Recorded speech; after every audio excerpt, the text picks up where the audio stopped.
Hello. Oh, that was a weird hello. It's very weird if you're in a silent room and you've just been setting up a camera and no one's around, and then you have to suddenly speak and break the silence. Just letting the cars go by. It's kind of like when you've had a morning, you know, when you wake up on your own and you have a morning at, like, home alone, and then the postman guy comes to the door and you're like, hello, and you don't realise you haven't actually spoken yet that day. Kind of feels like that. Like, hi guys, welcome to my channel. Anyway, welcome back. If you are coming back. Oh, I need to sneeze. I've got a bit of a cold at the moment. Anyway, so this is my 12-week pregnancy update. So I did a 9-week one. I don't think I'll do them in certain intervals. It's more just when it's an interesting stage. Oh man, I think I'm gonna need to sneeze a lot in this video. Anyway, so I did the 9-week update and it was all pretty straightforward. I wasn't having any cravings yet. I wasn't really very sick. Basically nothing had really kicked in. I think I got a bit ahead of myself and thought that was then going to be the case. Sorry if I sound bummed up. So I filmed the 9-week update and then it basically felt like the next day it all kicked in. It was really weird and annoying. So morning sickness, first of all, we'll talk about. That actually was mainly in the morning. Well, no, it wasn't. It would be worst in the morning. I'd wake up just feeling rough, like I could throw up, and I'd need to get Henry, my husband, to either have a cup of tea ready to go or some cereal or something. I just needed something in my stomach, otherwise I felt awful. So from 9 weeks onwards, the sickness kicked in. But what was nice was those few weeks were over August and we didn't really have the same commitments that we normally do. A lot of our friends were away, and so we could start our days quite nice and slowly, which was really nice. I was very grateful that I wasn't needing to be in an office for 9 AM or something. That would have been horrible. But yeah, so that would kick in the morning, and then having a bit of food or a cup of tea would help. And then it stayed throughout the day. It would kind of come and go in waves. And what I found was weird is obviously you associate feeling sick with being ill, not being pregnant. And so normally when you're ill and you feel sick, you don't want to eat. You want to keep your stomach quite empty because you're nervous of throwing up, and it just generally puts you off your food. But what I found really weird with morning sickness is that I found the best way to curb it is to keep my stomach relatively full of food at all times. It's a weird frame of mind to get into, that actually you need to be eating to help the sickness. I found that really weird. I'd say there was maybe 5 times throughout that period when it was horrible, when the nausea was unbearable and a real kind of like wave just totally washes over you. And in those moments I could totally appreciate why there's women that say that because of the sickness they suffer, it's put them off having future children, and I totally got that in those few moments. But I found in general it was okay, which I'm thankful for. But yeah, there was one time when I was in a meeting all day in this like dark, windowless, oxygenless room, and I just had this wave of just such nausea. I couldn't think straight, I couldn't concentrate, I didn't want to, it was a really serious meeting, and I didn't want to open my mouth to excuse myself to leave the room, because I was worried that if I opened my mouth I was just going to projectile vomit over everyone. And even I had water by my side, and even like leaning down to pick up my water felt like the biggest move ever. That was horrible. Anyway, it passed, and it was only a few things like that. There was one other time in town, my lovely friend Emma Lewis came down to visit Brighton, and again I had it where we'd been having lunch and I was absolutely fine, and then we got up to start walking through the lanes and it just washed over me. And it is kind of like being drunk, where you just don't care what anyone else thinks about you. I was like drunk on nausea. I just wanted to lie down on the pavement. That's all I could think about, was I wanted to just be lying down. I didn't really care if I looked crazy, I just needed to lie down. But we found somewhere a bit more normal to lie down, and then she played with Jet and went and bought me a water and was amazing. I was so grateful that she happened to be there. Cravings basically kicked in the day after I filmed the flipping, I think I cursed myself. So after I filmed the 9-week update, then I started craving pickled onion Monster Munch was my main one. I think it's weird with cravings. I think I used to not really understand them or like kind of semi-believe them. I just thought, well, you just fancy some food. Like I always fancy something. you know, I'm one of those people, I never got into Great British Bake Off or any of those kind of things, because as soon as I see what they're cooking or baking, I just want it. And I know some people eat like a snack while watching it, but I need that specific food. Even, you know, you're like watching a film late at night and you've eaten dinner and you've had your dessert, and then they're eating pizza in the film, and all I want is pizza. So I'm quite a cravings related person anyway. But I know, like, I'd fancy the pizza, doesn't mean I'm actually going to go out and buy one. And so I thought it's the same with pregnancy. And it is, but it is like a whole nother level, and you can't get it from your mind. I think that's the weirdest thing, is when you can't shake the thought of it. And until you've satisfied that craving, it just keeps coming back, even if it's over a few days. So yeah, pickled onion Monster Munch, I just think about all the time, and oh, just love them. And then sausage rolls, I've had that with Jet and with this baby. I think generally I seem to, in my pregnancies, really crave a lot of salt, a lot of really salty, like fast food.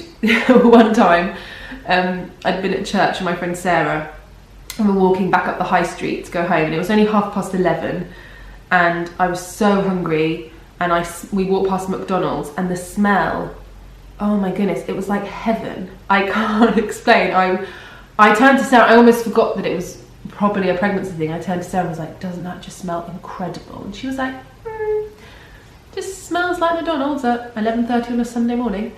But she let me go in very kindly, and we had a big old McDonald's lunch at 11:30. It was so good. But yeah, those like salty, bad for you. I hope it passes, otherwise I'm going to be a big old pregnant lady. And peaches, actually, I've really been enjoying my peaches. So that's kind of slightly evened out the saltiness. But yeah, I think that's it really. I haven't craved loads of stuff. I think with both pregnancies, I've wanted a lot more savoury stuff, whereas normally I've got quite a sweet tooth. And I'd always be a main and a pudding kind of person. I'm not a starter and a main kind of girl. I always like to end on a sweet flavour, whereas in both pregnancies I found that's not been the case as much, and I've much more just kept craving like really savoury, salty stuff. Yeah, so it's cravings and nausea. What else? 12 weeks. Oh, 12-week scan. Oh, that was so fun.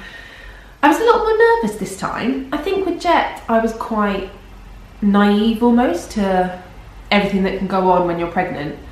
I just waltzed into the scan not expecting to hear anything negative, just wanting to see the baby, wanting to see it move. Whereas this time round, we've quite a few of our friends have been through some awful situations with their pregnancies recently, and so I think it's just been really on my mind that this is such a delicate time, and the baby's just so fragile for so many weeks. And so I was a lot more nervous going into the 12-week scan this time around. But it's amazing, because once you do go in, it's really quick until you see the baby. There's not loads of waiting around. It's not like you're filling out forms, and I don't know, it's just really nice that you get it. And they found the baby so quickly on this one. It's just really nice. I think your mind is put at ease really, really quickly. You actually put it on, and straight away on the screen you can see this little funny little alien. Sorry, my blooming battery died. Vlogger problems. Gosh. Anyway, what was I saying? Scan? Yeah, scan was amazing. Yes, you see the baby really quickly, and it was all wriggling around and waving its arms above its head, and it was really sweet. It was quite quick. We're only in there about 10 minutes. I think I remember from last time the 20-week scan is a lot longer, and they do a lot more checks, measuring its head circumference and checking all the like sections of the heart are in place, and just checking all its organs and everything is good and growing and is there. Whereas the 12-week scan, they call it the dating scan, and it's much more just, they do a little measurement of, I think they call it like rump to head or something. I can't remember. Obviously the baby's still very curled round. They can't measure its full height, but they do from like basically its full spine. And then from that they can tell you when you're due, which is normally pretty much the date that you've guessed it is anyway, give or take a few days. And then obviously you can't really guess to the nearest date anyway. But yeah, so they give you that date. That's kind of the main reason for the scan. And then we went for coffee afterwards. I was saying in my previous video, we're trying to make each like midwife appointment and scan into a bit more of an event, just so we can like just really acknowledge this pregnancy, really enjoy this pregnancy, just not let it fly by too quickly. Obviously with Jet, we're just totally focused on him, and I think it'll be easy for this to just fly by. And I don't know, I want to just really acknowledge it and enjoy it and get my head around it. But yeah, so we went for a really nice coffee at this place called Marmalade. If you're ever in Brighton, check it out, it's really nice. Well, I actually had this insane milkshake. There's one of those, what are those jugs called? Like cool, like glass. They're almost like a jam jar, but they've made them into a glass. And there was a chocolate milkshake with cream and Maltesers. It was really good.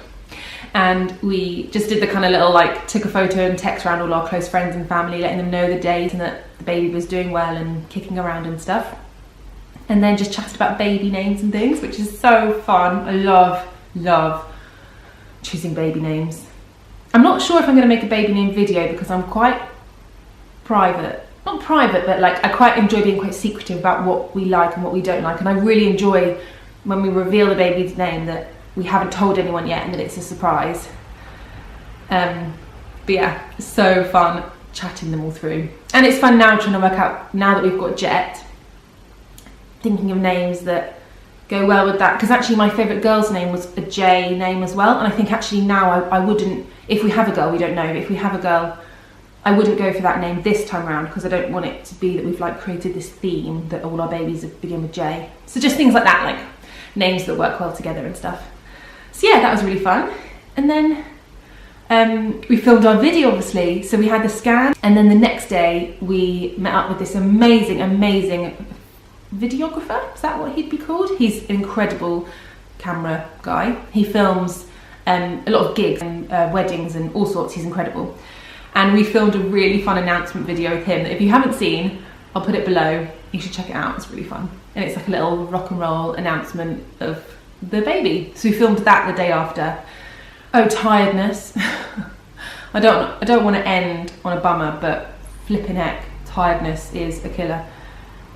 It just takes over you and you can't think about anything else except when you can possibly next sleep. And it feels a lot more like it's like the weight in your body, I find. It's like your limbs just feel heavier and every move is harder to make. Like not the whole time, but when you're having that moment of feeling tired. And it just takes over you. I remember in the last week of August, it was my birthday, and Henry really sweetly organised like a whole week of birthday fun. We didn't have a holiday this summer, so he took off that week and we had more of like a staycation and did fun little things each day. And then went to London for a few days, which I vlogged. I'll also link that below, all the links. So one morning we went to Lewes, which is this really sweet little town near Brighton, and we went for brunch and just to like mooch around the shops and things.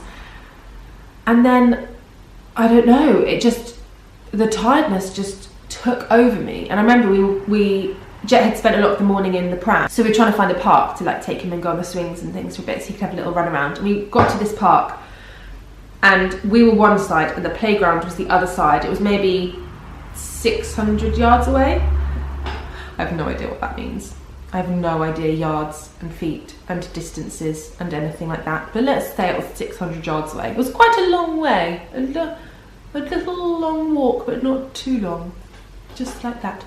And it just looked like the furthest thing possible. Like I actually started crying. I was so tired. My body was so heavy. I was just so overcome with tiredness. I couldn't fathom trying to make my body walk to this playground. And then I felt really guilty because obviously Henry's planning all these lovely things for my birthday. And I was crying and I was like, I'm so sorry to be pathetic, but I'm just so tired. It looks so far away. I can't walk there. And he was very sweet and was like, don't worry, you're growing a baby. I don't know what he was thinking in his head, but out loud he was very gracious. And so we went home and I think we ended up watching a movie or something, and I just lay on the sofa like a dead weight. I've definitely learned actually over these last few weeks, it's really around this kind of 12-week point, it's just so important to listen to your body and not to beat yourself up. I think for a few weeks, when it all started kicking in at 9 weeks, I felt really pathetic and I felt really silly because you don't have a bump, you haven't really told many people yet.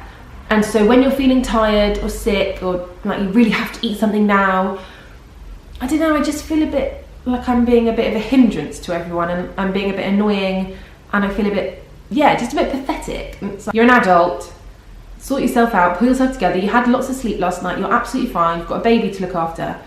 But it just takes over you. And I think I'd definitely say, if anyone who's watching this is pregnant, listen to your body and look after yourself, because it's actually not just you that you're doing it for. You're doing it for this little baby that's inside you. And I heard that they grow most when you're sleeping. So they do a lot of their growing at night. But then I guess also you get tired in the day when they're trying to grow as well. And it's taking all your energy. And so your body's telling you that you need to sleep, to rest, to allow this baby to grow. And so you just need to listen to your body. Obviously you can't sometimes just drop everything you're doing and go to sleep in the middle of town, but just to kind of take it slowly. And if you can, if you've already got children, you know, if you can find a friend that can have them for an afternoon, get early nights when you can, you know, be drinking a lot and taking in good energy. And I think it's just really important. That's what I've learned. That's the moral of the story, is just listen to yourself and trust your body and be kind to your body and rest. Yeah, I think that's everything. 12 weeks. Second trimester as well you go into, don't you? Or 13 weeks. Anyway, thank you so much for watching. I hope that was helpful. If there's anything you want me to cover, then do let me know. Comment below with any of your cravings. And oh my goodness, this is such a joke. My battery died again. I just charged it a little bit so I could just keep filming, and then it's died again. Anyway, thank you so much for watching. I'm very sorry for my very unprofessional situation. I don't know the word. Lots of love. Have a lovely week. Please subscribe, get involved, follow us on Instagram, join in the conversation. Oh, my hands. I just saw on the screen that my hands look mental. Yeah, and we'll see you soon. Peace out.